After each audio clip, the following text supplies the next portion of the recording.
Okay, we're back. Yeah, this is my kitchen. I have a very sharp object, so be careful.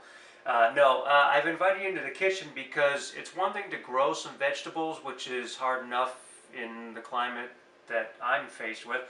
But I mean, if sometimes you just need to kind of see what happens on the other end, what you can do with the things you've grown.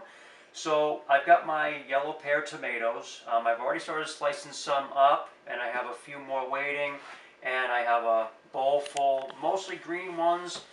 You know, you can fry green tomatoes just as easily as you can fry the ripe yellow ones or red ones, whatever you're working with. But I'm going to be using garlic, of course, my favorite all-time thing to cook with.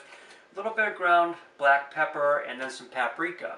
That's actually a really good combination for several different kinds of foods, but I won't get into that now. I've got some butter in the pan. Yes, I like butter. That's my preferred ingredient there. So between garlic and butter, you can't lose. But anyway, so I'm slicing up some of these tomatoes to get them ready, and just have a few more to go.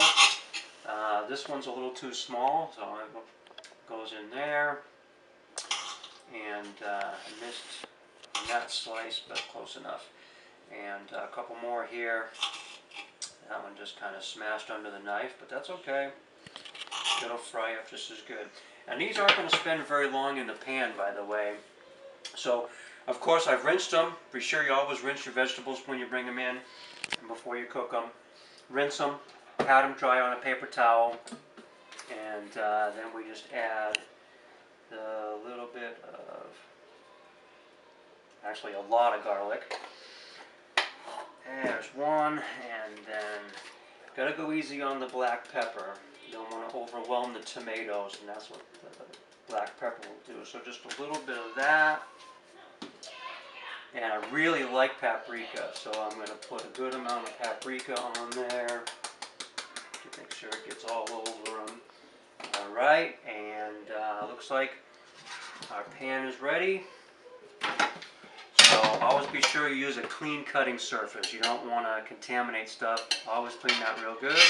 And I'm just doing a small batch just so you can see what I'm doing. And a spatula.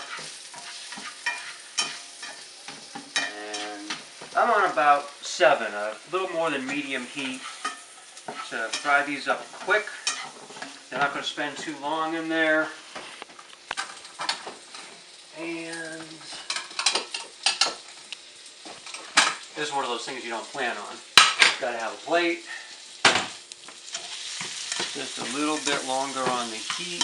Not spending too long there. Just want to give them a little bit of encouragement. Keep those spices on them. Turn the heat off. And 1, 2, 3, out of the fire, onto the pan. And now I have a nice little appetizer to go along with my meal. That right there is basically 1 serving of those, 1 or 2 servings. So I'm going to eat on those. Of course, it's now dinner time, so it's just a snack in this case. But you know what? That's why I grow this stuff, because I can have it anytime I want it, prepare it any way I want it. That's one of the things you can do with tomatoes, yellow pear tomatoes grown in the desert of Arizona. Till next time, happy planting, harvesting, and cooking. And of course, eating.